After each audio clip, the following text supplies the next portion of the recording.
iremos aprender, com certeza, muitas coisas novas para a nossa prática nessa cidade. Vamos começar o louvor com o hino 312.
Conosco o reverendo Wesley, que irá fazer a apresentação dele e trará para nós assuntos gostosos para a nossa vida. Amém.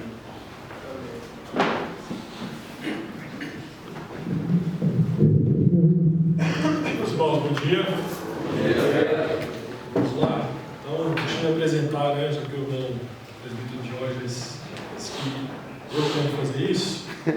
Eu sou o reverendo Wesley, o Lenierson, aqui está o reverendo Lenierson, foi um companheiro de seminário. Inclusive, quando o Corinthians foi campeão da Libertadores, nós assistimos quase todos os jogos juntos, né? E eu sequei demais o Corinthians. Né? Não teve jeito. Não teve jeito, né? Não teve jeito. Mas vamos secar amanhã, né? Para perder do Flamengo, aí fica tudo certinho. Meus irmãos, é um prazer estar com vocês, tá? Eu sou casado, tenho uma filhinha de 6 meses, coisa mais linda do mundo. E constantemente eu escuto falar que ela parece comigo, né? E aí eu deduzo, lógico, por inferência, que eu também sou bonito, né? Dizem, nossa, como a sua filha é bonita. Parece com você, pai. Então, obviamente, eu sou tão bonito quanto, né? Nessa manhã, a nossa proposta é falar um pouquinho sobre missões urbanas e ação social. Eu gosto muito dessa área de missões urbanas, tanto é que o meu mestrado mundial tem sido desenvolvido nessa área de missões urbanas. Trabalhei em plantação de igreja, filho do Eduardo Lene, e de lá saí como evangelista. Durante 4 anos trabalhei no interior de Minas com plantação de igreja. Trabalhei em 2 cidades. Uma chamava Pratinha, que tinha 3.000 habitantes. Então, pelo nome, você já viu o tamanho que ela era, né? pequenininha, e nós fizemos um trabalho de plantação de igreja lá. 2 anos depois, fui para outra cidade chamada Ibiá, que é uma cidade um pouco maior, né, 25 mil habitantes, não dá quase nem o nosso bairro aqui, né, se brincar. Quantos habitantes tem nesse bairro aqui, André? Cadê, hein, André? Ó, desafio missionário para vocês, descobrir quantos habitantes tem aqui. E lá também trabalhamos com plantação de igreja. Então é uma área que eu gosto bastante e que vale a pena a gente trabalhar um pouquinho sobre isso. Né? A importância de estarmos numa cidade gigantesca como São Paulo, que diz respeito à questão de evangelização, e aquilo que se coloca diante de nós como desafio, vamos sempre reunirmos e refletirmos um pouco sobre isso. Ainda mais quando temos aqui bastante homens, né? E eu sou grato a Deus, porque geralmente tem tanto de comida, a gente só vê programação na SAF. E é o PH que conseguiu fazer um lanche desse em Lula. Lula, que é do presbitério, Lula, segue o desafio do PH de lá, né? Fazer um café tão recheado como esse aqui, né? Não é comum isso. Vamos seguir então, vamos começar esse assunto que eu quero trabalhar com vocês, missões de organização social. Deixa eu perguntar para você, você tem noção de quantas pessoas já passaram por você na rua pedindo esmolas? Você tem noção aí? Se brincar hoje, da sua casa para cá, você passou na rua e viu alguém pedindo esmola. E a grande pergunta que a gente tem que fazer é quantas vezes nós passamos por essas pessoas e ignoramos? Vou mudar a pergunta. Quantas vezes nós não as ignoramos? No sentido de parar e não apenas apresentar o Evangelho, mas também ajudá-las nas suas necessidades. Quanto do seu tempo, talentos, recursos já foram disponibilizados para investir na recuperação espiritual e também social de outra pessoa? Estou perguntando isso porque essas perguntas nos levam a pensar um pouquinho sobre quem é o nosso próximo, onde ele vive, como ele vive, e às vezes a gente não para pensar sobre isso e nós nos esquecemos que é importante a apresentação do Evangelho. Eu vou mostrar para vocês que ela tem a primazia, mas ao mesmo tempo também se faz necessário entender que o aspecto social, físico das pessoas a qual nós estamos apresentando o Evangelho é extremamente importante e nós não podemos ignorar no que diz respeito ao contexto de mandato social. Então eu quero apresentar para vocês aqui uma resposta que William Tyndale, que é um dos pré-reformadores, dizia que próximo é uma palavra de amor, significa que um homem sempre deveria estar perto, disponível e pronto para ajudar em tempo de necessidade. Isso aqui a gente pode aplicar não apenas para o aspecto social, mas principalmente para o aspecto espiritual. E eu creio, e espero mostrar isso durante a palestra, que a nossa preocupação espiritual com as pessoas, com o aspecto espiritual, e quando nós de fato apresentamos o Evangelho, e o Evangelho impacta a vida dessa pessoa, existe sim uma transformação social que a acompanha. Nós entendemos que o Evangelho é para o homem todo e para todo homem, e é isso que nós vamos mostrar. Então, vamos começar mostrando aqui algumas considerações preliminares, algumas coisas para a gente pensar. A primeira coisa é sobre o desafio urbano.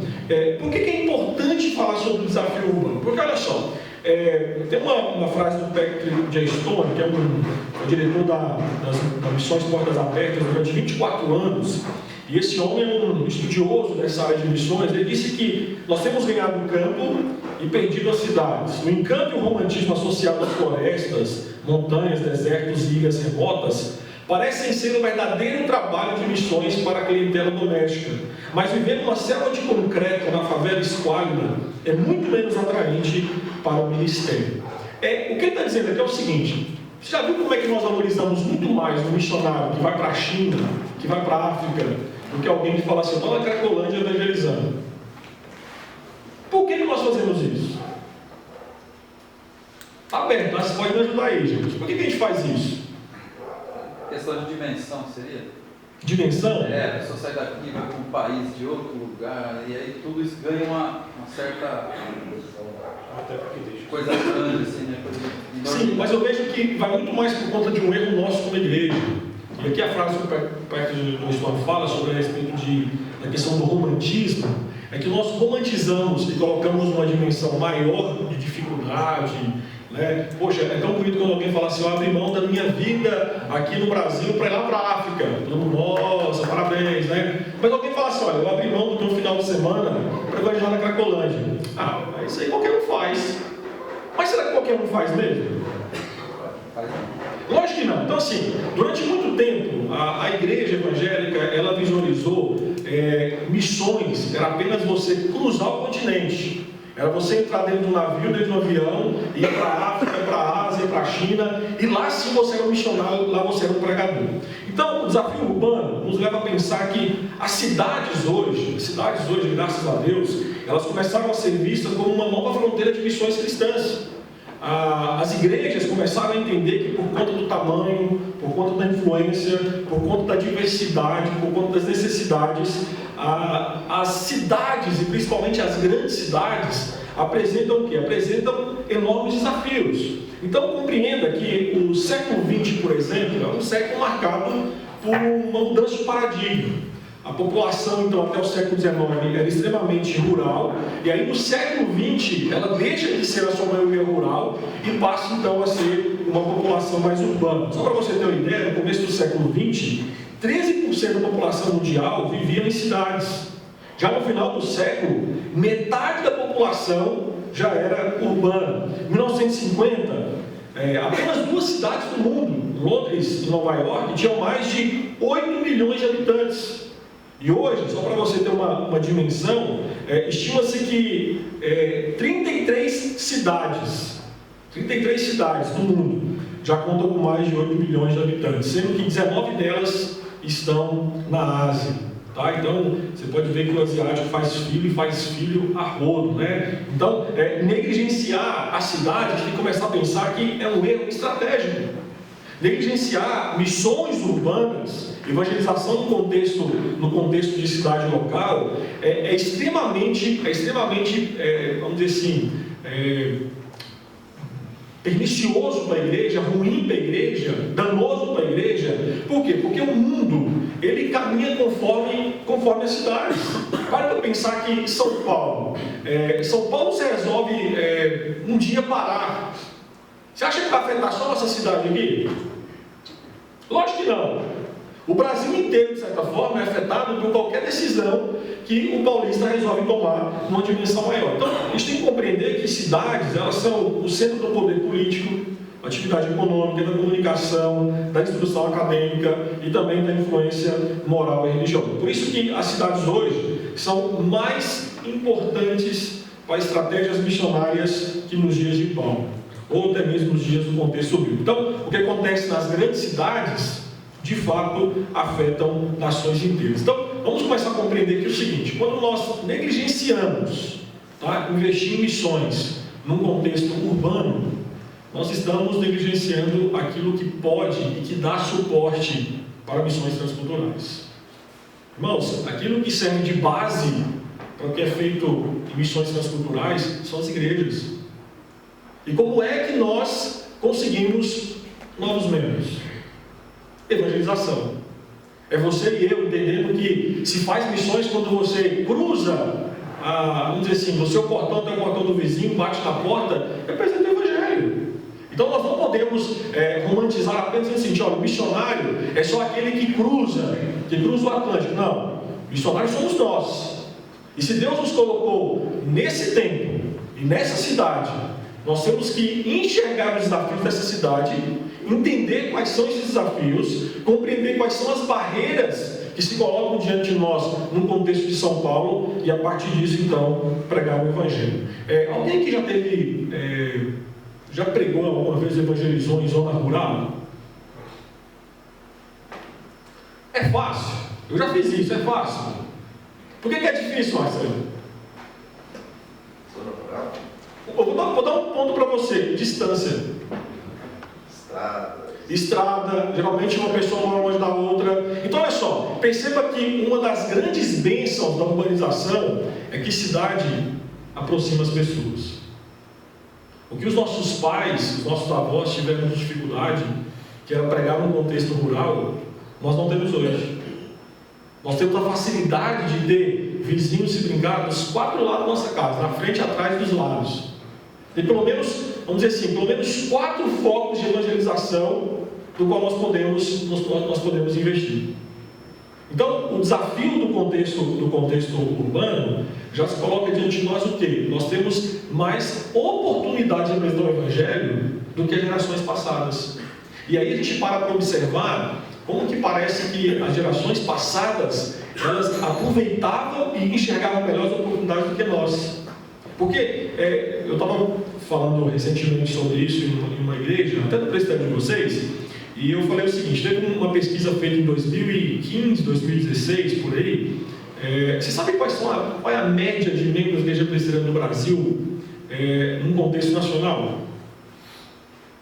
125 membros por igreja. Entre 125 e 150 membros. Em São Paulo, você tem noção de quantos são? 65 membros é a média que nós temos em São Paulo por igreja. E a média só aumenta no contexto nacional, porque quando você vai para o interior, você vai ver igrejas aí com 1.000 membros, 2.000 membros. Tá, então, a gente tem trabalhado com os jovens aí na região do Varginha. Eu não sei quantos habitantes tem ali, mas é provável que tem mais de 30, 40, 50 mil só ali. Sabe quantas igrejas presbiterianas tem naquela região ali? Nenhuma. Nenhuma. Então, entenda que desafio para a evangelização, no contexto que nós estamos, eles existem. A forma é como nós estamos enxergando esses desafios, e mais do que isso, como que nós estamos respondendo a esses desafios. Algumas curiosidades só para você ter noção de como é que o nosso mundo ele está meio louco. Foi? Não foi, né? Acho que não está indo, hein, rapaz? Isso, agora foi, tá? Olha só, as maiores cidades não alcançadas, só para você ter uma ideia, tem mais de 1 milhão de habitantes. Das 50 maiores cidades do mundo, quase todas estão na janela 1040, que é um número que pega a latitude, né, a longitude, que então dentro dessa localização eles colocaram na janela 1040, que são os povos de difícil acesso à evangelização. Então, para você ter ideia, dentro dessa região não alcançada, nós temos aí pelo menos 50 grandes cidades. Outra coisa, olha só, de cada 10 pessoas dentro da janela 1040, 8 vivem em condições de extrema pobreza. Outro dado para você ver a realidade triste do mundo que vivemos. São bilhões de pessoas vivendo nessa condição. E somente 8% dos missionários das nossas igrejas, e aqui 8% não é só de presbiteriano, pegando todas as igrejas do mundo, estão trabalhando no meio desse povo. Eu levantei no site lá da prefeitura, essa região que nós estamos aqui é o distrito de Santa Amaro. Aqui tem, você sabe quantos habitantes nós temos aqui só nessa região? 240 mil. Será que a gente sabe quantos presbiterianos nós somos aqui? Será que a gente chega a 3 mil? Será que chega, Lula? 3 mil? Não. A gente não consegue. Então, assim, tem campo para pregar aqui? Lógico que tem. O que está faltando para a gente? É enxergar essa questão dos desafios, tá? E mais do que isso, enxergar a bênção, né? Passa para mim aí mais. Você vê, mas quando eu fizer assim, ó, vou fazer um teste, quando eu fizer assim, você sabe que vai passar, e você passa, tá? Você vai ser o meu controle aí. Então, olha só, pensam da urbanização, como eu falei para vocês, o missiólogo Roger Nguyen defende a tese que Deus está por trás da migração em massa de pessoas para a cidade. Então, da perspectiva desse missionário, a migração maciça de pessoas para a cidade, ele vê com uma ideia de providência de Deus, para que o mundo todo possa ser então alcançado pelo Evangelho. Então, por meio da urbanização, Deus está fazendo o quê? Deus está trazendo pessoas de toda raça, toda tribo, toda língua, de todos os lugares, para um único lugar. Então, deixa eu fazer você pensar um pouquinho aqui. Você consegue hoje pegar sua Bíblia e lá num país dominado pelo Estado Islâmico e pregar o Evangelho? Você consegue fazer isso? Não. Você até consegue. Não sei se vai durar muito tempo. Tá? Vamos pensar aqui. Como é que você faz para alcançar o mundo árabe? Primeiro falando a língua dele.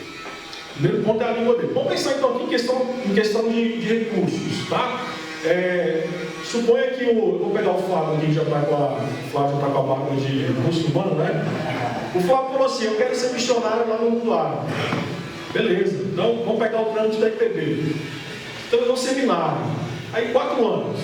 Vamos pensar em 4 anos, o Flávio fazendo seminário, então a igreja vai ter que investir financeiramente nele, e aí não apenas a questão da finança, né? A questão também da pessoa. Vamos lá então. Então, investir durante 4 anos. Quando termina esse tempo, o Flávio vai ter que fazer pelo menos mais 1 ano de capacitação lá do curso da PMT. São 5 anos. A grande pergunta é, ele já está pronto para ir para o mundo lá? Não. Lógico que não. Ele teria que, de certa forma, fazer um ministério de imersão. Ele teria que conhecer a cultura, teria que conhecer a língua. Então, a igreja fala assim, vamos enviar o Flávio, então, lá para um país aí qualquer do Oriente Médio. O Flávio vai. A pergunta é, você acha que em 1 ano ele já consegue pregar o evangelho lá? De jeito nenhum. Vai demorar pelo menos uns 3, 4 anos para ele entender de fato a cultura, dependendo até mesmo da língua, para ele começar a comunicar. E aqui comunicar, entenda, não estou falando de pregar o evangelho, não. De conversar com as pessoas, de saber como é que as coisas andam. Então pense aí que a igreja teria que investir pelo menos 10 anos de tempo e de recurso para que ele pudesse comunicar e apresentar o evangelho. Ok? Vamos pensar que agora em São Paulo, você consegue evangelizar um muçulmano aqui em São Paulo? Quando você evangeliza um muçulmano aqui, ele ativa em você? Ele te denuncia? Ele te prende? Não. Agora pense o seguinte, você como cristão, você entende o seguinte, olha, eu tenho a possibilidade de evangelizar um muçulmano aqui em São Paulo. E você então começa a evangelizar um e esse cara se converte. E você começa a falar para ele o seguinte, cara, isso é ser cristão, Deus nos salvou para que nós possamos anunciar o evangelho a outros. E esse homem fala assim, cara, eu tenho uma nação para ser evangelizada, que é a minha nação. Eu vou voltar para lá e vou pregar o evangelho. Será que a gente não economizaria pelo menos uns 9 anos? E pelo menos recursos de 9 anos? E o resultado não seria, às vezes, vamos dizer assim, muito maior do que você pegar um cara que não é daquela cultura, um cara que não conhece aquela língua, investir durante 10 anos nele, e depois ele chegar lá, e às vezes vai ficar anos e anos, e não vai conseguir produzir nada. Eu tenho amigos que trabalham como missionários em país do Oriente Médio, o Juninho, Vladimir Júnior é um deles, ele já está há 7 anos num país do Oriente Médio. E para você ter ideia, ele só conseguiu apresentar o evangelho até agora para 2 pessoas. Para 2 pessoas. Aí você fala assim, covardia. O cara não tem coragem. Não é. Se ele fizer isso de peito aberto, como nós podemos fazer aqui, é bem provável que ou ele vai ser morto, a família dele vai ser morta, ou ele vai ser expulso do país. Simples assim.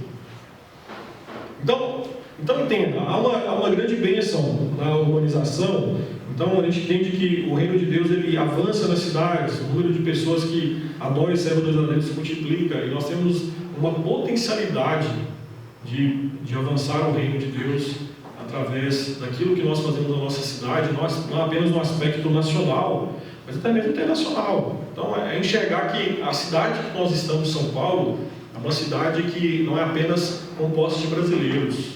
Nós temos aqui nações e culturas de todas as formas, e pense que Deus nos colocou nessa cidade, nesse contexto. Não foi simplesmente para que possamos passar aqui, não. Tem um aspecto estratégico nisso. E nós temos que enxergar isso e investir nisso. Então, o desafio para vocês, para nós homens presbiterianos, é começar a atentar-se para essas realidades e começarmos como igreja a dar os passos necessários para que isso aconteça. Eu quero definir alguns termos aqui, para caminhar. Vamos lá, vamos aí, Max. Valeu, Max. Então, eu quero definir alguns termos, principalmente sobre a respeito de ação social e missões. Eu acho que vale a pena a gente fazer isso. Por quê? Porque às vezes a gente confunde esses termos. A gente pensa que tudo que a igreja faz, pensando em ajudar o próximo, a gente pensa que é ação social. Mas nem tudo que a igreja faz é ação social. E geralmente acontece isso por falta de informação. Então, só para você ter uma ideia, vamos começar aqui dar uma estruturada nisso. A primeira coisa que a gente tem que entender é a questão do assistencialismo. O que é o assistencialismo? E às vezes a igreja faz muito mais assistencialismo que ação social. Tá? Assistencialismo tem a ver com aquilo que nós entendemos por prestar auxílio ou auxílios para atenuar males individuais ou coletivos. Então, quando nós prestamos assistencialismo, nós não estamos preocupados com a erradicação das causas desses males. Então, geralmente é marcado por medidas paliativas. E uma coisa importante aqui, geralmente o assistencialismo ele é mais gratificante a quem pratica do que a quem recebe ação. Então, é muito comum, eu vou falar isso porque eu trabalho com jovens, né? Às vezes os jovens vão fazer ação social, que não é ação social. Aí, de repente, o jovem está lá, dando o pão para o rapaz que está faminto, e ele vai tirar uma selfie e põe no Instagram. Hoje foi dia de ajudar o próximo. A pergunta é, fez mais bem para quem? Para quem está recebendo o pão ou para quem está dando o pão? E pior, depois que ele vai embora, e depois de 3, 4 horas, aquele rapaz comeu o pão, resolveu o problema dele? Momentaneamente. Então, a gente entende que traz um bem-estar momentâneo, mas o principal problema do assistencialismo é que ele não muda a situação da necessidade. E entenda, tá? Não estou dizendo que a gente não tem que fazer isso. Não tem que fazer isso, só tem que entender que a gente poderia dar um passo além do assistencialismo. O assistencialismo, ele começa principalmente lá no século XVIII com o assistencialismo das primeiras damas, né, que eram as mulheres da elite, e junto com a ajuda do clero resolveram então ajudar, na visão delas eram os menos favorecidos. Existem alguns ministérios para-eclesiásticos que trabalham com isso, por exemplo, o Exército da Salvação, que tem como lema salvação, sopa e sabão, tá? É um ministério que tem uma forte ênfase no assistencialismo. Temos também aí definir o que é assistência social. A diferença da assistência social para o assistencialismo é porque é uma política pública. Então, surge lá na Constituição Federal de 1988, no conjunto de seguridade social. Aí tem a Previdência, Saúde e também a assistência social. Ela foi regulamentada como lei, o número da lei é 8.662, em 7 de junho de 1993, que é chamado LOAS, que é a Lei Orgânica da Assistência Social. Então, compreenda que a assistência social é a proteção social não contributiva destinada àqueles que não têm como prover a sua própria subsistência. Então, a finalidade da assistência social é assegurar a cobertura de necessidades básicas. Então, a assistência social é algo que todos nós, como cidadão, temos o direito assim que nós precisarmos dela. Tá? Então, geralmente são projetos que vão além do pão de cada dia. Você quer ver um exemplo? Quando eu fiz uma viagem missionária alguns anos atrás para a Guiné-Bissau, e a igreja ela fez um projeto que era mais ou menos nessa linha, um projeto chamado Projeto Educando, que visava justamente o crescimento, a restauração e a recuperação do ser humano. Era um trabalho que abraçava as crianças durante todo o dia, e durante todo o dia dava aquilo que aquelas crianças não tinham como direito. O direito daquelas crianças naquele país elas não tinham. Então esse projeto dava, que era a educação durante todo o dia, a alimentação durante todo o dia. Então entenda que a questão da assistência social ela é um passo além do assistencialismo. Ela, de certa forma, já atenua um pouco mais os males momentâneos. E o último ponto aí é a ação social. Passa aí, Max. Boa, Max. Tá? A ação social, ela já é um passo além, muito mais além. Então, eu falo que a gente não faz ação social, a gente pensa que faz ação social, mas a gente não faz, porque a ação social, ela visa eliminar as causas das necessidades humanas. E, ao mesmo tempo, é transformar as estruturas falidas da sociedade. Então, é feito através de atividades políticas e também econômicas. Então, eu falo que a gente não faz ação social por quê? A gente não consegue mudar as estruturas sociais caídas em que nós vivemos. Tá? Nós lutamos por isso. Faz parte do nosso chamado, até mesmo chamado profético, de denunciar isso, de pregar contra isso. Mas nesse mundo caído, a nossa esperança é que Cristo volte logo. Porque enquanto Cristo não voltar, nós vamos tentar atenuar os males. Mas conseguir mudar as estruturas sociais existentes, eu creio que é colocar um peso muito grande sobre a igreja. A igreja não tem o poder de fazer isso e nem vai ter. Esse poder ele pertence somente a Cristo e quando ele voltar e restaurar todas as coisas. O John Stott ele tem uma frase bem interessante sobre isso. Ajuda aí, Marcos. Vamos lá. Diz que os bons samaritanos sempre serão necessários para socorrer aqueles que são assaltados e roubados. Todavia, seria bem melhor libertar a estrada de Jerusalém e Jericó de salteadores. O que eu estou falando aqui é o seguinte, olha, quem dera se nós conseguíssemos mudar as estruturas sociais que causam tantos males na sociedade. Nós não conseguimos fazer isso, tá? Quem dera se conseguíssemos, quem dera mesmo, tá? Então, apenas para resumir os 3 pontos aí, para você possa tomar. Essa frase é anônima, não sei quem disse, mas resume bem. Essencialismo é dar um peixe a alguém, assistência social é ensinar ele a pescar, e ação social é despoluir o rio para que nunca falte peixes para a pescaria. E aí, o último tema que eu quero definir com você é a questão da missão. Missão, que nós entendemos como, num contexto muito mais de evangelização, a gente tem que entender que essa palavra deriva da palavra latina missio, que é a ideia de enviar. E geralmente nós usamos missões para falar sobre o quê? Pregar. Só que a grande pergunta é, biblicamente missão é só isso? Biblicamente missão é só isso? Lógico que não. A gente tem que entender que a Bíblia, quando fala sobre missões, missão é tudo aquilo que a igreja faz a serviço de Deus. Só que nós geralmente pegamos, vamos dizer assim, num sentido mais restrito, né? Nós dizemos que é apenas referente à obra missionária, a obra da pregação do Evangelho a todos os povos, aponta para a evangelização. Mas, biblicamente falando, nós estamos em missão. Tudo que nós fazemos em prol do reino de Deus diz respeito à missão que Deus deu ao seu povo nessa terra. Então, a missão não existe por causa da igreja. É a igreja que existe por causa da missão de Deus. E a missão de Deus é se fazer reconhecida a todos os povos. E Deus nos colocou como representantes dessa missão. E aí, quando nós entendemos sobre isso, que é o nosso papel, que não é simplesmente ser enviado, mas é fazer aquilo que Deus quer, nós entendemos então que não é apenas a proclamação do Evangelho, mas também, sempre que se faz necessário, ajudar física, social, material aqueles que estão à nossa volta. Então vamos tentar fazer uma relação entre esses 2 pontos aí e a gente caminha. Irmãos, está aberto para perguntas, tá? Se você quiser levantar a mão e perguntar, pode perguntar. Se eu não souber responder, eu continuo aqui, depois o Lênin te responde. Até o Lênin saiu, né? Aí eu te respondo então. Vamos lá então, relação com ação social e missão. Eu quero trabalhar com vocês a visão do John Stott, que eu acho que eu compartilho com essa ideia. Eu acho que ele foi bem, dizer assim, foi bem cirúrgico quando ele faz essa relação entre ação social e missão, ação social e proclamação, ação social e evangelização. E ele faz isso de 3 formas. Ele vai dizer que o primeiro ponto, a ação social é uma consequência da evangelização. Então vamos lá, nós cremos que as boas obras não salvam ninguém. Mas ao mesmo tempo, nós também entendemos que as boas obras é uma evidência indispensável da salvação.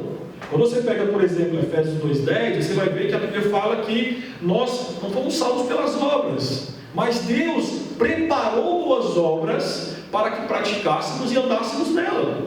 Então, vamos parar para pensar aqui que como cristão, quando você olha para tem estruturas sociais caídas, quebradas, e que o ser humano que está à sua volta está sofrendo por conta disso, é uma consequência nossa, como servos do Senhor, entender que não é apenas a evangelização que nós temos que fazer, mas também a questão de ajudar o próximo. Então, a ação social é uma consequência da evangelização. A ação social também, segundo o Stott, pode ser uma ponte para a evangelização. Isso aqui é um ponto importante para se trabalhar. Ela tem o poder de destruir, por exemplo, preconceitos e desconfianças. Em um lugar em que a igreja geralmente ela é vista como simplesmente, no contexto que nós vivemos hoje no Brasil, quando você fala assim, sou evangélico, a primeira coisa que vem na cabeça da pessoa é o quê? Você é um cara que explora os outros. Você é um cara que gosta de tomar dinheiro dos outros. Você é um cara que gosta de passar todo mundo para trás. Porque infelizmente é isso que nós enxergamos no contexto do evangelho nacional. Então, quando uma igreja ela começa então a apresentar o evangelho, e ao mesmo tempo aliada a isso a questão da assistência social, da ação social, do assistencialismo, aquela comunidade olha para a igreja e fala assim, opa, esse pessoal aqui não veio explorar, esse pessoal aqui veio entregar algo. Então, a ação social, que diz respeito à evangelização, servindo como uma ponte, ela abre portas e que antes estavam fechadas. Ela quebra preconceitos, ela chama a atenção do povo, não apenas para aquela comunidade, mas acima de tudo para a mensagem que aquela comunidade está apresentando.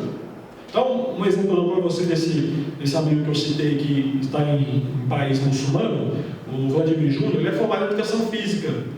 Então, ele chegou nesse país e ele montou um projeto de futebol. Então, ele colocou lá, é uma escola cristã de futebol. Eu falei, rapaz, mas os muçulmanos vão lá e falam assim, rapaz, o muçulmano vai porque é brasileiro. E quando ele chega, eu falo, olha, aqui é uma escola cristã, nós vamos ensinar aqui o futebol para o seu filho. E o muçulmano coloca o filho lá. E aí eu falei assim, mas não tem dificuldade? Ele falou assim, olha, as dificuldades chegam no início. Mas depois você coloca a bandeira do Brasil, todo pai fala assim, eu quero que meu filho seja o Ronaldinho, seja o Neymar da vida. Então, ou seja, através daquilo que ele construiu como, vamos dizer assim, como um benefício para aquela sociedade, que foi aquele projeto, e é um projeto que não tem custo para ninguém, abriu-se portas, até mesmo num país muçulmano. Eu acho que o interesse do muçulmano é simplesmente que o filho seja Neymar. Mas ao mesmo tempo abre-se possibilidade de lá dentro ele ouvir o Evangelho. Então a igreja ela tem que enxergar isso, a ação social como uma ponte para a evangelização. E também, o último ponto que o Stott, passa aí mais para nós. O último ponto que o Stott levanta é que a ação social é uma parceira da evangelização. Ou seja, ação social e evangelização são, a ideia que o Stott defende é que são como duas lâminas de um tesouro, ou seja, como duas asas de um pássaro. Quando você pega o ministério de Jesus Cristo, sabe que Jesus Cristo ele pregou o Evangelho, mas ele também alimentou o quê? Alimentou os famintos. Ele curou o quê? Ele curou os enfermos. No ministério de Cristo você vai ver tanto o querigma, que é a proclamação do Evangelho, a apresentação do Evangelho, mas também a diaconia, que é o serviço. E essas duas coisas, em muitos momentos você vai ver que elas andam juntas. Elas caminham juntas. Jesus Cristo não desassocia uma coisa da outra. Tá? Mas ao mesmo tempo, é importante a gente ressaltar uma coisa. Passa aí mais. Uma observação importante aqui, olha só. Essas obras, elas não são idênticas. Tá? Entretanto, uma engloba a outra. Só para você ter uma ideia. Tá? Vamos lá. Já foi, né? Pode deixar aí, deixa nessa aí, tá, Alex? Olha só. Proclamar Jesus, evangelização, tem implicações sociais. O que leva a uma mudança de valores sociais. Eu tenho um exemplo que eu vivi isso em Minas. Eu conheci um rapaz, ele chegou na igreja, começou a frequentar a igreja, onde ele era Romildo. E esse rapaz, ele morava na cidade de 25 habitantes, e tinha uma favela nessa cidade. E a igreja que nós fomos plantar era quase entrando nela. Então era um bairro carente, e logo abaixo desse bairro carente, um bairro mais carente ainda. Tá? Então, eu só quero que você pense que numa cidade de 25 mil habitantes, imagine como que é uma favela. Tá? É pior do que você pensa em São Paulo. E é bem pior mesmo. Tá? Eu já andei em algumas comunidades aqui em São Paulo e eu posso falar para você que lá era bem pior. E eu me lembro que depois nós fomos visitar, a casa dele era uma casa de papelão. Casa de papelão. Nós entramos e conversamos com ele, ele começou na igreja. Ele era um cara que não parava em trabalho nenhum. Ficava no mesmo lugar, brigava, ia embora, pedia demissão e por aí vai. E ele começou na igreja e aí ele se converteu. Era um cara que ele morava junto com a esposa, tinha 14 anos. Era um cara que era alcoólatra, era um cara que fumava. E de repente ele começou a frequentar a igreja e o Evangelho começou a transformar a vida desse cara. A primeira coisa que ele fez foi, ele falou, ele tem que casar. Mas é vida. Casou. Deus o abençoou, largou a bebida, largou o cigarro. E por incrível que pareça, rapaz, em menos de um ano eu estava vendo o Romildo pela Caixa financiar sua casa própria. E a gente não pregou prosperidade não, viu? E aí você perguntava para o Romildo, o que aconteceu, rapaz? Ele falou assim, rapaz, quando eu comecei a ver que seguir Cristo era coisa séria, a primeira coisa que eu fiz foi, não, eu tenho que levar mais a sério o meu trabalho. E com isso ele falou que o próprio Evangelho começou a instigar nele a olhar para aquela realidade que ele estava e falar, não está certo isso. Então eu entendo que o Evangelho ele traz esse impacto na vida das pessoas. E às vezes a gente não tem noção disso. A gente não tem, às vezes a gente prega o Evangelho sem saber que o Evangelho tem o poder de mudar a vida de uma pessoa nessa perspectiva. Eu estava lendo algumas coisas sobre Lutero, e nos dias da Reforma, no final da sua vida, Lutero disse uma coisa muito importante. Alguém falou: olha, Lutero, que obra que você fez? Ele falou assim: eu não fiz nada, a palavra fez tudo. A palavra fez tudo. Irmãos, nós precisamos acreditar nesse Evangelho. O Evangelho tem poder para mudar a vida social das pessoas, e tem mesmo. Tá? Não é apenas, nós não queremos apenas a mudança espiritual, até porque nós temos que a mudança espiritual é externalizada. Tá? Olha para a nossa vida, quantos de nós aqui não tínhamos uma vida totalmente torta antes de conhecermos a Cristo, e quantas transformações Deus já não fez na nossa vida. Então, eu acho que às vezes falta para nós acreditarmos mais na mensagem que nós falamos. Falta para nós, de fato, entender que essa mensagem que nós proclamamos é uma mensagem que gera vida, que impacta a vida das pessoas, que muda a vida das pessoas. E aí, então, entender que a apresentação do Evangelho, no que diz respeito à ação social, nos ajuda nisso. E também da qual faminto, responsabilidade social, tem implicações evangelísticas. Por quê? Porque é uma prova de amor. E quando é praticado em nome de Cristo, é testemunho do Evangelho. Tá? E aqui é importante falar que a gente não deve usar alguns aspectos do assistencialismo, da ação social, para barganhar o Evangelho, não. Tá? Às vezes você vê a igreja dizendo o seguinte: olha, se você vier na igreja, eu te dou uma cesta básica. Aí o cara vai na igreja e fala cesta básica. Não. Tá? O Evangelho é tão precioso assim a ponto de falar cesta básica. Tá? Ou a igreja ajuda por entender que faz parte da sua responsabilidade social e também da sua demonstração de amor, ou ela não ajuda. Tá? Fazer esse tipo de barganha também não é assim que nós vamos conseguir trazer as pessoas para Cristo. E a pessoa está indo não é por aquilo que Cristo faz, mas é por aquilo que a igreja pode dar a ela. Tá? Então, eu conheço alguns pastores que têm projetos na igreja que ajudam com cesta básica. E tem um pastor lá em Guarulhos, o pastor Evandro, que ele disse que tinha um rapaz lá quando ele assumiu a igreja, um rapaz que tinha 13 anos que recebia a cesta básica da igreja. E ele um dia foi visitar o rapaz.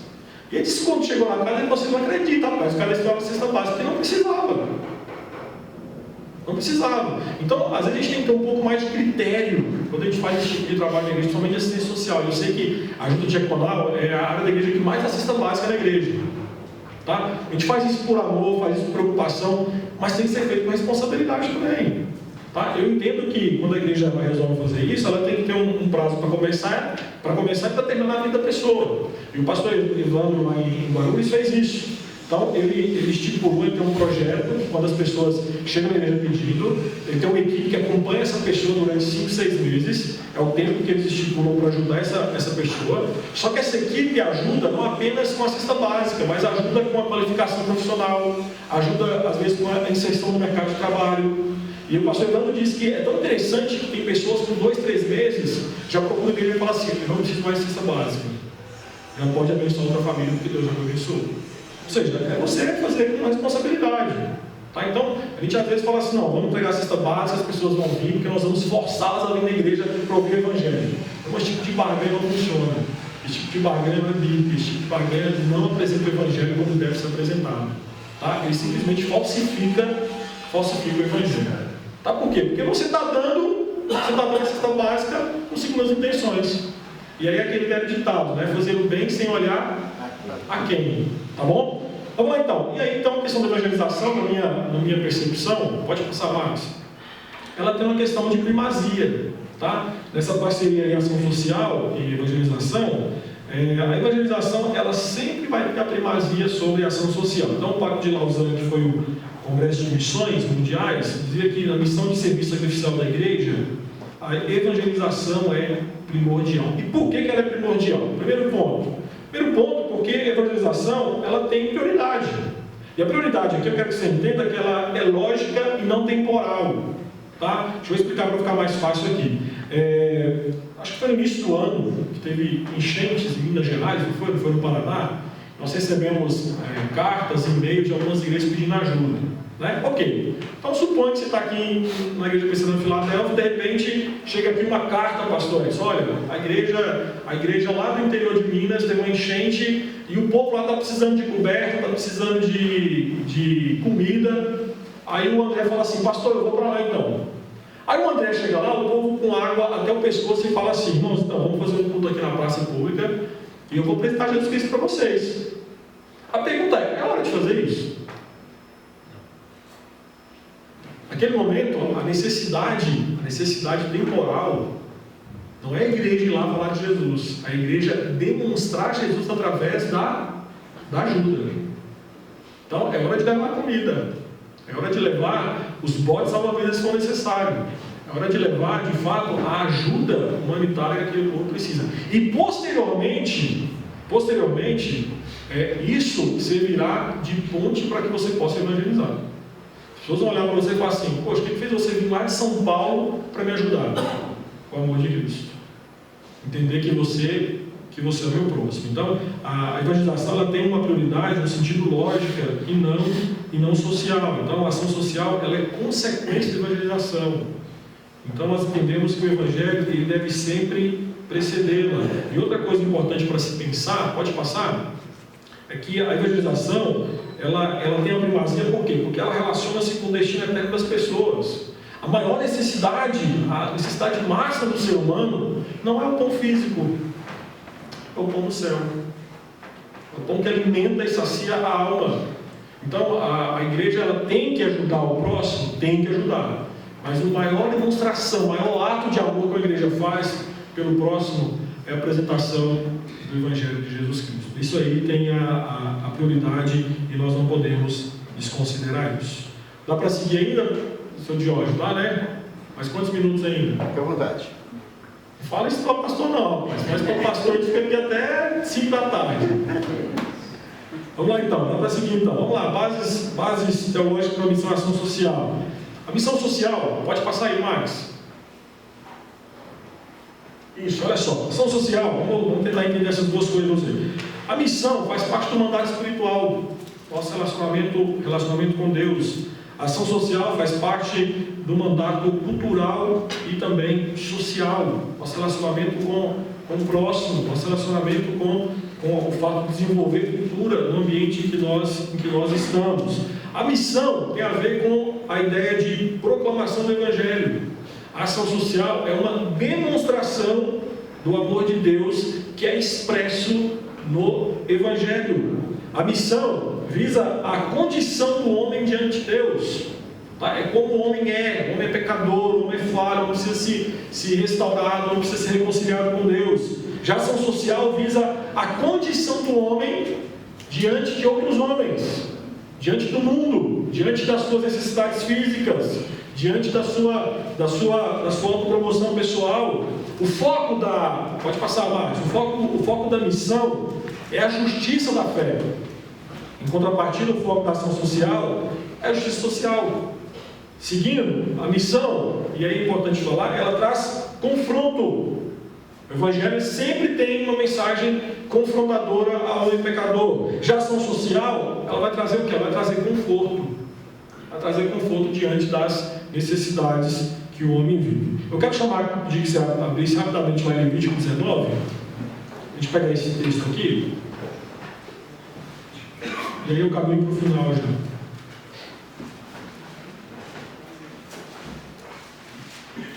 Esse é um texto que fala sobre a lei do rebuscar, que era quando existia a época da colheita e Deus ordenou que uma parte da colheita fosse destinada para os pobres, para as viúvas e para os estrangeiros. Então era uma parte que o dono da plantação ele não poderia tocar a mão.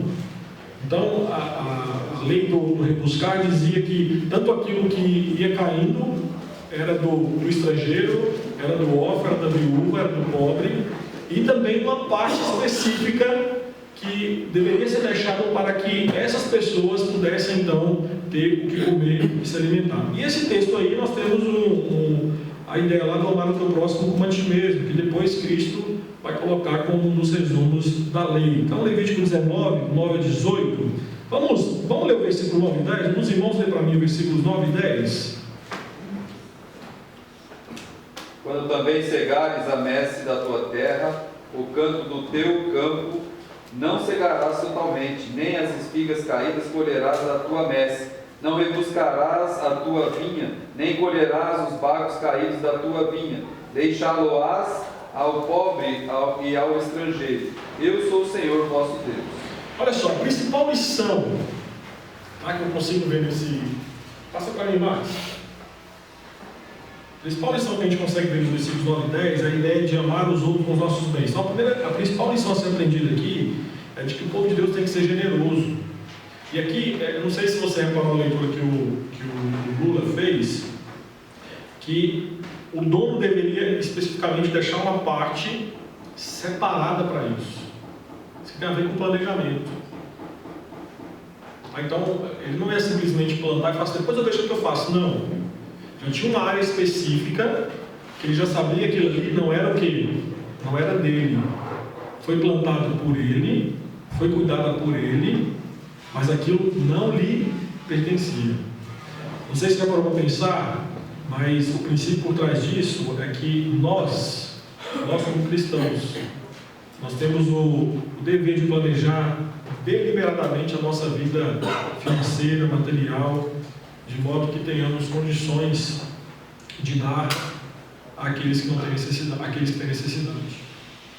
Isso aqui é um princípio bíblico muito forte, cara. A gente não vive isso. A igreja primitiva, alguns comentaristas entendem que quando fala que eles vendiam tudo, e dividiam entre si, era a ideia mais ou menos essa mesmo. Eu tenho 2 casas, eu só moro em uma, e há um irmão precisando, vai morar nessa casa. A gente não faz isso. Por isso que eu vejo que nós somos muito falhos em demonstrar o Evangelho através de atos práticos de amor. Nós não planejamos a nossa vida financeira e material, e somente vamos pensar em perspectiva de igreja, em fazer isso. E aí, ele vai dizer justamente isso: olha, quando você for plantar uma coisa, lembre-se, aquilo que cair em uma área específica não pertence a você. Uma demonstração do seu amor para com aqueles que têm necessidade. Se Deus tem nos dado muito, com pouco nós podemos ajudar aqueles que não têm nada. Versículos 13 e 14, o segundo princípio aí, os irmãos vêm para nós.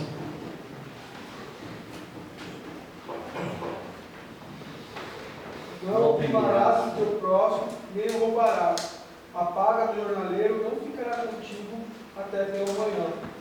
Não amaldiçoarás o teu surdo, nem porás o teu berço diante do cego, mas temerás o teu Deus. Eu sou o Senhor. Ok, a opressão ali, de acordo com o texto, para entender que amando os outros com as nossas ações, a opressão acontecia quando um diarista, um jornaleiro, era contratado para trabalhar nos campos.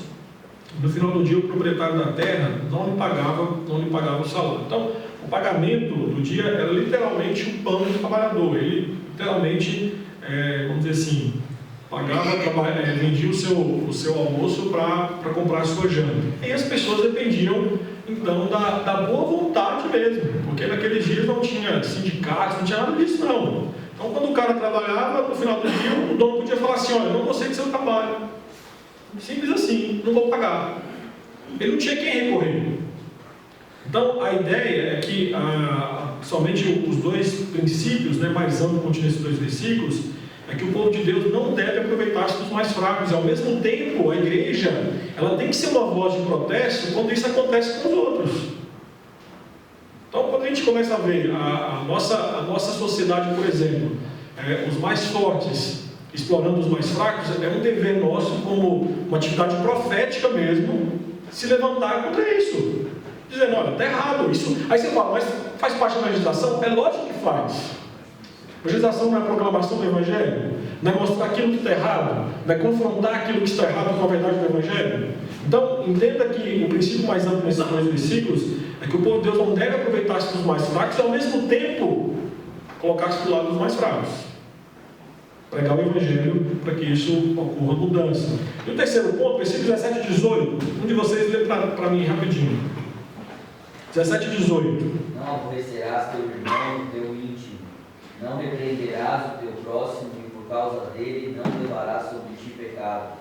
Não te vingarás, nem guardarás ira contra os filhos do teu povo, mas amarás o teu próximo como a ti mesmo. Eu sou o Senhor.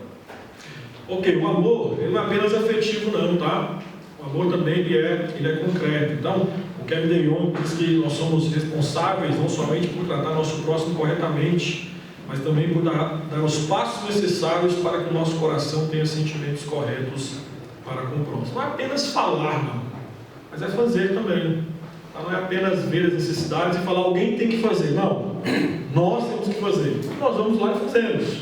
Então, a apresentação do Evangelho e ao mesmo tempo a ajuda àqueles que precisam é uma resposta de forma concreta àquilo que esse texto está nos dizendo. Nós entendemos que o nosso próximo é aquele que está do nosso lado e que precisa da nossa ajuda. E essa ajuda não é apenas a dimensão espiritual, não. É também a dimensão física quando se faz necessário. Mas tem um texto lá em Gálatas, só lá em Gálatas rapidinho, que para mim esse é um conceito que a gente tem que levar mais a sério ainda.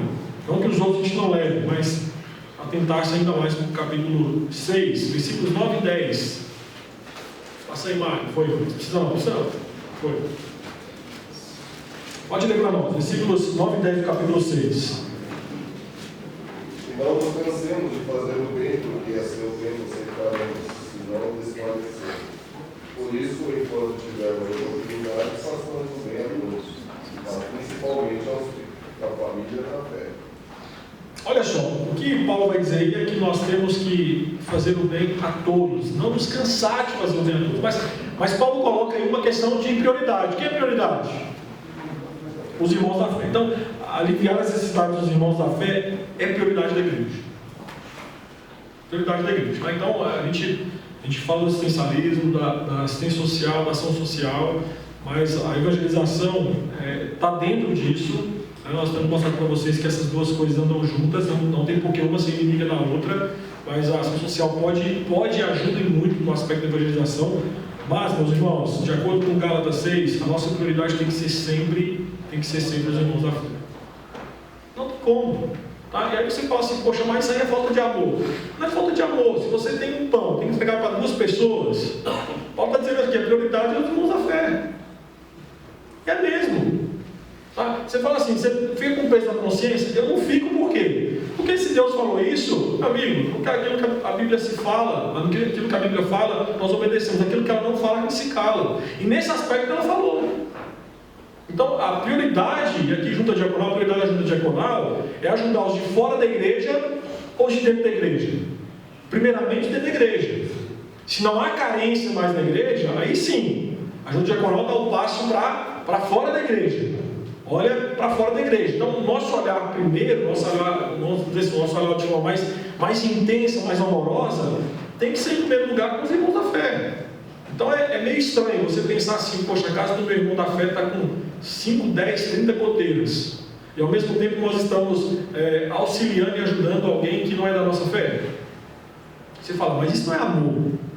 É amor. O problema é que nós estamos num mundo caído, quebrado, que nós nunca vamos conseguir suprir tudo. E em muitas ocasiões nós vamos ter que fazer escolhas. E nessas escolhas, de acordo com Paulo, prioridade aos irmãos da fé. Tá? Então, a evangelização, que diz respeito a entender que existem necessidades fora da igreja, também nos leva a pensar com um olhar de amor, que diz respeito às necessidades físicas dessas pessoas. Mas, ao mesmo tempo, também nós não podemos negligenciar aqueles dentro do nosso ambiente, dentro da nossa igreja, que precisam da nossa ajuda. Então, deixa eu fazer o último ponto e aqui eu termino a minha conclusão com vocês. Tá? Qual é o objetivo?